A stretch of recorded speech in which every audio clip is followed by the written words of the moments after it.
A very good evening. You're watching Republic and I'm Deepthi Sachdeva. Republic, your one-stop destination for the next at least 100 hours, where we are building up to the Prime Minister's all-important visit to the US. He remembers going to be landing in New York shortly. Later he moves to Washington and a lot is importantly discussed. Whether this is about trade ties, this is about defense deals, it's about the personal chemistry of the two world leaders, it's about the irritants that includes China, Pakistan, it's about the growing influence of India as a pivot in the global south area also. Now, when you talk of trade, remember trade, there is a lot of buzz of some very, very important deals that possibly could be inked. As we will also tell you how the story will move. There is a roadmap that India really is looking forward for industries in the defense sector to be partnering closely when it comes to defense co-production, co-development and maintaining the supply chain. The Prime Minister, during his first state visit to the US, is also going to be holding discussions with President Joe Biden on bettering the trade and investment relations, besides forging closer ties in the technology domain that comprises telecom, it comprises space, also manufacturing.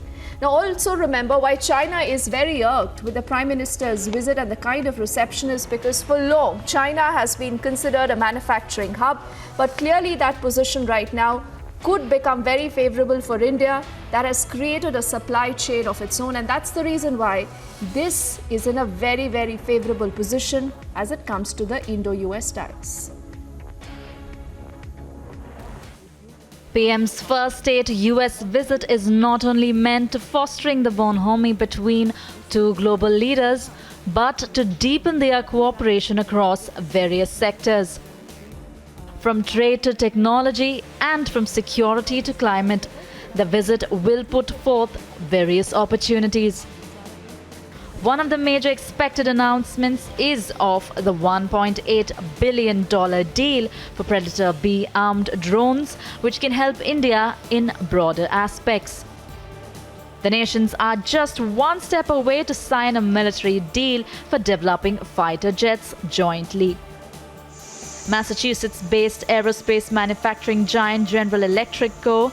will collaborate with state-owned Hindustan Aeronautics Limited to produce the engines for Tejas light combat aircraft. The deals to remove obstacles to high-tech trade between India and the US are likely to be made. Prime Minister Modi will also interact with CEOs of leading American companies including FedEx, MasterCard and Adobe. The three-day power-packed visit is all set to boost India and US trade relations. Bureau Report, Republic TV.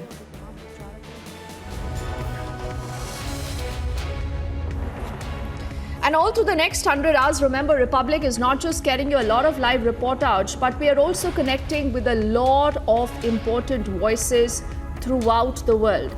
And one of such an important voice, and a voice that holds a lot of esteem, is Michael Kugelman, who's joining us live on the broadcast. Good evening, Michael. It's good to connect with you.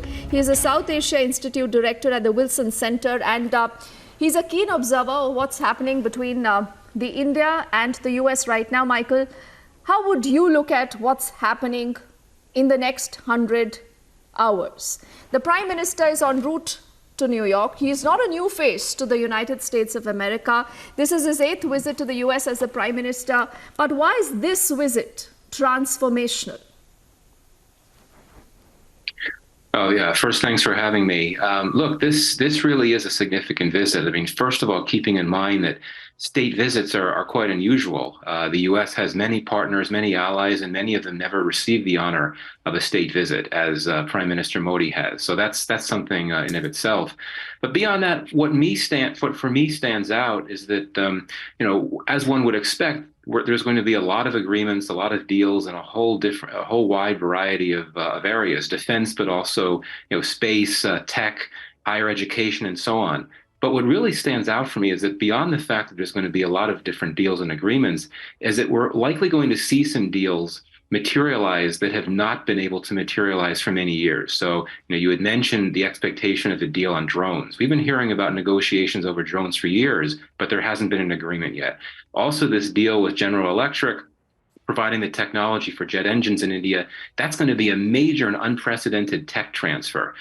So what I think we're seeing is indeed a new phase in a relationship that has already experienced many new phases over the last few decades as the relationship has strengthened exponentially. But they clearly are going to take things to a whole different level in this chief visit, despite the constraints and the sticking points that may still be there in the U.S.-India relationship. So I see that as very significant. A lot of deals, and many of them in unprecedented areas.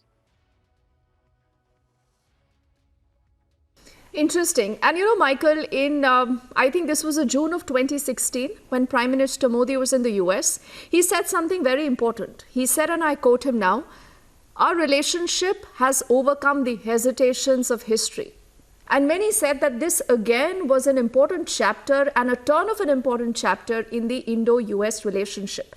Now today, would it be fair to say that the relationship clearly has moved on to the next leg, and today it's also about trust and commitment, because the US also needs India as much as India possibly couldn't need the US? No, I think that was very accurate. If you look at just how bad the relationship was between the United States and India for that latter period of the Cold War, especially in the 1970s and 1980s, and even in the 1990s. Things improved to an extent in the early 90s when economic liberalization reforms in India allowed for more trade opportunities with the U.S. But there was a lot of mistrust and a lot of that Cold War era baggage that I think took a long time to discard.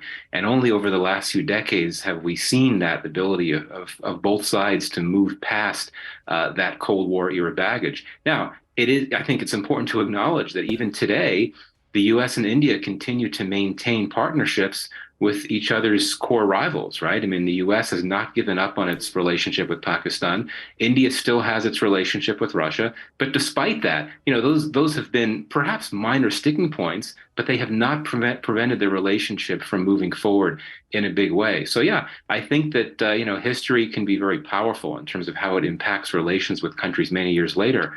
But clearly, we've seen over the last few decades, and especially over the last few years, as this relationship has really taken off in terms of defense, and a willingness and a capacity to move on from those very difficult few decades, during the latter Cold War era.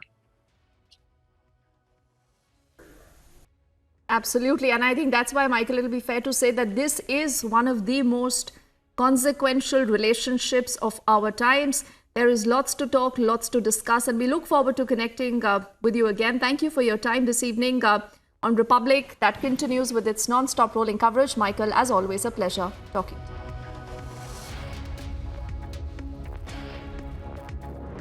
And as we head into a quick break, right